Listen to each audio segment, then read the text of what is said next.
All right, guys, what's happening? This is Mauricio Mejia here inside of Studio B today. And today I'm going to talk about making a million by 25, my first million by the age of 25, and losing it all. In today's conversation, I'm going to keep it 100% with you guys. All the traps that came with the success. $1 million at a young age, not having any guidance, not knowing what to do, and thinking that it was forever. So today, get ready. Because if I can do it at a young age, you can do it as well.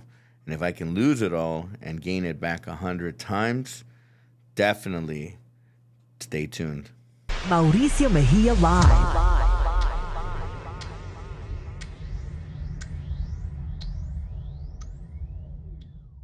You guys are all wondering, what the hell did you do? Well, I was in the entertainment industry at a very young age. Started as a street promoter down in Southern California as a street promoter passing out flyers. So I was passing out flyers for some of the top nightclubs in LA, some of the biggest ones in Hollywood, and I ended up moving up to the Bay Area. I brought up that LA vibe, that LA edge, and I got my opportunity here in the Bay Area. And once I did, I took it full advantage of that opportunity, and my mindset started to change. And I started to think of how can I take what I've learned and nobody out here in the Bay Area having that experience or that edge that I have and turn it into kind of like a self-domination, right? I wanted to dominate, right? I knew that as a child, I always wanted it more in life, and I knew that I wanted to be a millionaire. I wanted to be a multimillionaire because I got to see all the stars and all the glitz and glamour, and that translated to me money. So I felt that being in the entertainment industry was going to be my ticket out of living in the situation that I was in. I grew up with a single mom and sister in the streets of LA. I grew up in a city called Highland Park. It's one of the barrios of Los Angeles. And I just said, hey, if why not me, right? So I took it upon myself at a very young age. So I ended up moving up to the Bay Area and got an opportunity working in some nightclubs up in San Francisco first. And then I got my bigger opportunity working closely with one of the owners of one of the big nightclubs in the South Bay. That's San Jose, Silicon Valley, the heart of Silicon Valley, downtown San Jose. And I thought it was going to be a short stint. I was so arrogant. I was so cocky. I remember telling the owner that I was only going to be here for 3 years. I ended up working with him for 13 years, and I got to learn the ins and outs, the business side of the business. And by the time I hit 25, I was already cutting my first $1 million deal. And I opened up my first true nightclub with two partners. And in 1 year, made back $1 million and paid back our debt. Printing money, guys, printing money. We did it for 4 years, from 2004 to 2009, so that's 5 years. But in the first year, we were printing money. We had probably about 2,500 people a week coming through the club. It doesn't sound like a lot, but for downtown San Jose, that was definitely a big deal. And that's in a span of Thursday, Friday, and Saturday. And the club was it was definitely one of those high-end ultra lounges in downtown San Jose, the Vault. Those of you that are not from the area that are watching this might not know, but you can still Google it and you'll get some videos of the Vault, and you'll get some stories. The Vault definitely pioneered a lot of what's happening today in the Bay Area. But yeah, $1 million. It was crazy because at that point, after the first year, we were doing probably 3 or 4 times more than when we originally started. So by the time I was 28, I was already in the multi-million-dollar figures. I was so crazy, so crazy in my mind. because I was success at a young age. I knew nothing other than success from 15 to 25. I knew what it was like to be broke, and I knew what it was like to use that broke energy to fuel me to get me to where I got to by the time I was 25. So 25, first million. What do you expect? A young adult living the lifestyle, right? Money, women, power, uh, access to things that not too many people at 25 years could have. But we made it happen, and it came with work ethic. It was a lot of hard work, restless nights, determination, wanting to make it happen. So uh, I remember the long hours I put in, and the demand that I expected from my teammates or from the people that were surrounded with me that were working with me side by side, promoting and creating ideas. And yeah, just some good times, some real good times. I also thought that it was going to be forever, and didn't realize that what goes up must come down. And at a young age, again, I was so naive. I didn't realize that life and the things surrounding us could have an effect on us, and it did. And at the same time, while we were having this success, the U.S. was having success too. The economy was strong, the stock market was strong, real estate was strong here in the Bay Area. Back in those days, in the early 2000s, people were buying multiple homes, and I mean, there was some crazy stuff happening in that financial world. And again, all I was doing was providing the entertainment for all these people that were coming to new wealth. And I also was doing real estate. I was doing real estate transactions that year in 2005 and 6. Our team did over 360 transactions, and it's a lot of money at a young age. So you get drunk off your Kool-Aid. I remember the day we went to the Ferrari dealership, and we were going to go look for one Ferrari. We ended up walking out with two Ferraris, a yellow and a red. Have two same car, but just two different colors.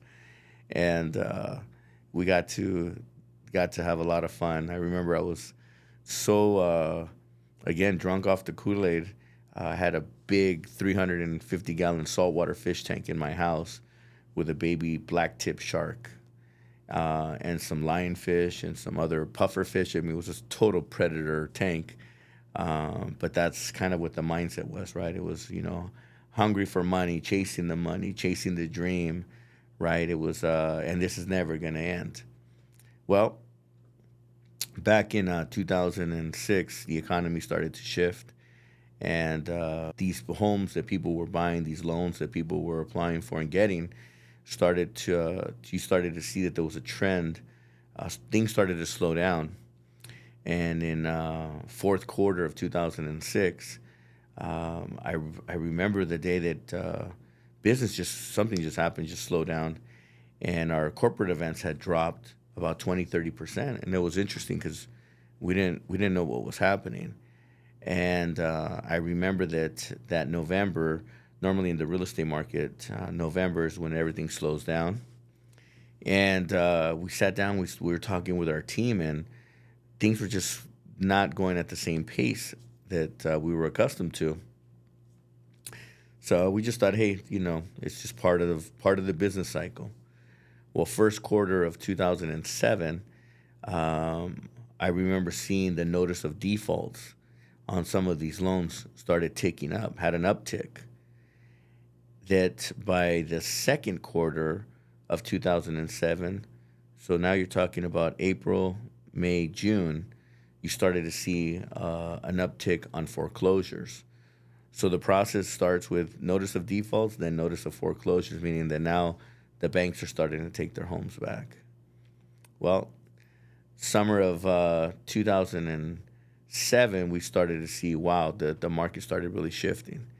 Fourth quarter of 2007, our business had went down probably about 40 to 60% on the normal. So if you look at you have your expenses and you have your income. And what happens is that the income starts to drop.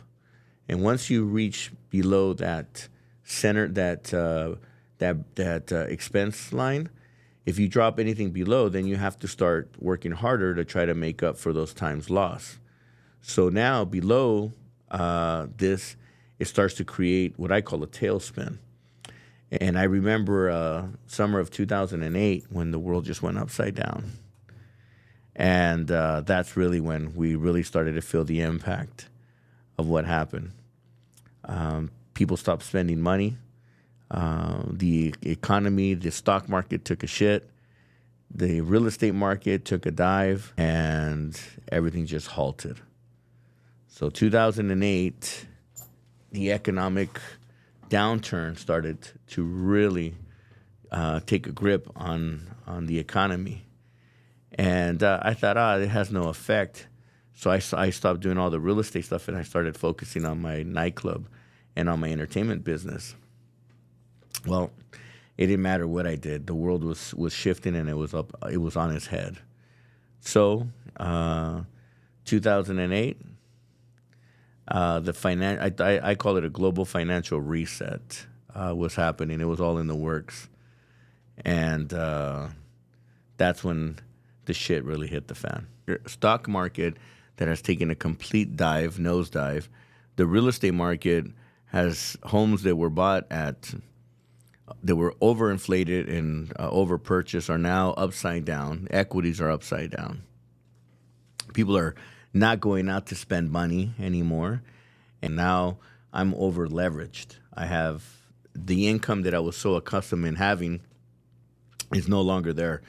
My cost of living a month was about $15,000 to $20,000 a month. That's between home payments, car payments, maintenance on all the different things that I've had. We're talking about a lifestyle, right? Being used to the lifestyle. There was no cutting back yet. I didn't know any better at that time because I never experienced any of this in my life. And I didn't have the person to mentor me and coach me through this process. And I had zero savings.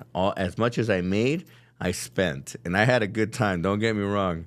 It was fun. So I have no regrets. The only thing is that it was an expensive lesson that I had to learn. Not only go through it, but I had to learn.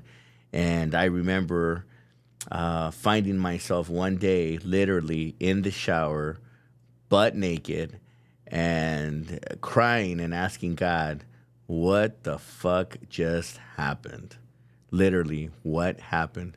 What did I do? Or what did the world do? Was it my arrogance? Was it me telling the universe I could lose it all today and make it back tomorrow? Was what was haunting me? Or what was it? I had no idea. I tell people I went from Ferrari to Ford Focus.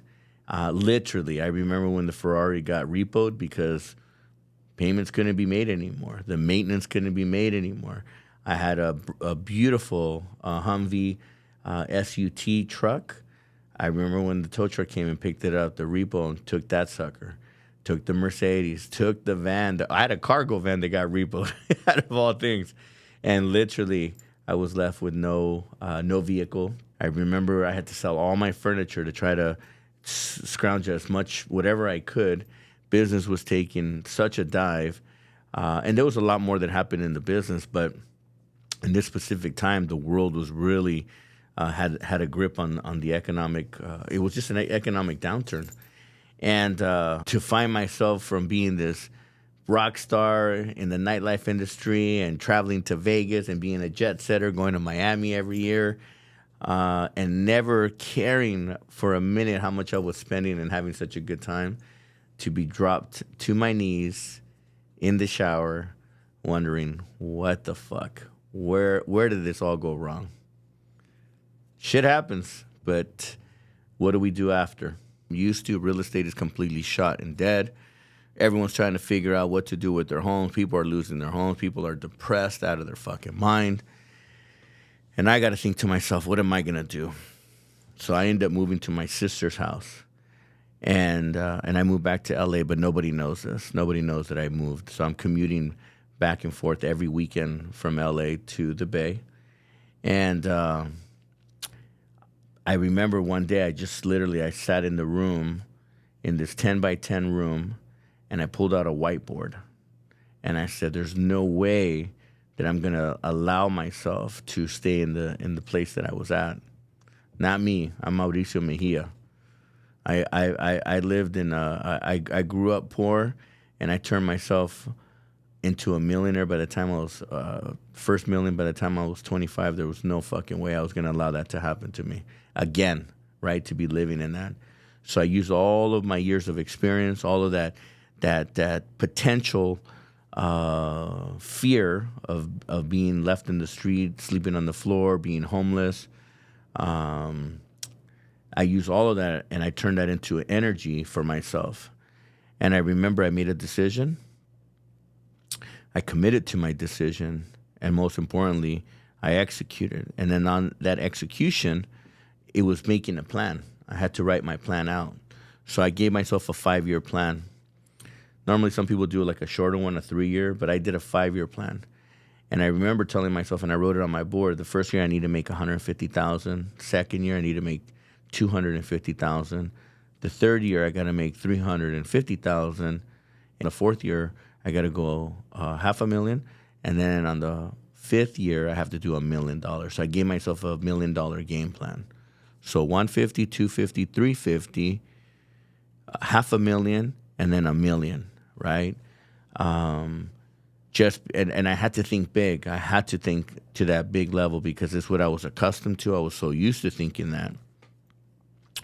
And I remember from 2009 to 2013, around that period, a lot of shit was happening. A lot of stuff that people don't know what's happening to me. But I kept the illusion, right? The smoke and mirrors. I gave everyone the idea that Mauricio was living the life, even though everyone else was going through some pretty bad times. And I remember that when I had my first break, I started working on some real estate deals, doing some properties out of the state, and I started crushing it. Then my next opportunity came. I got into a restaurant opportunity, started crushing it. So I started getting these small wins, and I started to get my confidence back, right? This is Mauricio Mejia. I've been here before. I know how to do it again. I'm going to repeat. And in 2014, I started a staffing company with a partner. And in 5 years, from 2014 to 2019, we took that company to $100 million. I said earlier, my first million at age 25, and then multimillionaire 3 years later, and then losing it all. Well, I used all that energy and all that experience that I had in the past, and I went from 1 million to 100 million. So I times that. I didn't 10x that shit. I took it up 100 times. So what did I do? I just focused. I put all of those experiences in the past, and I just kind of just bundled it up. And I always tell people I kind of put it into it's like rocket fuel, right? I just suck that energy in, that negative, and I just turn that shit into positive, into fire. It's like adding coal to a back in the day when you put coal into the trains to create steam.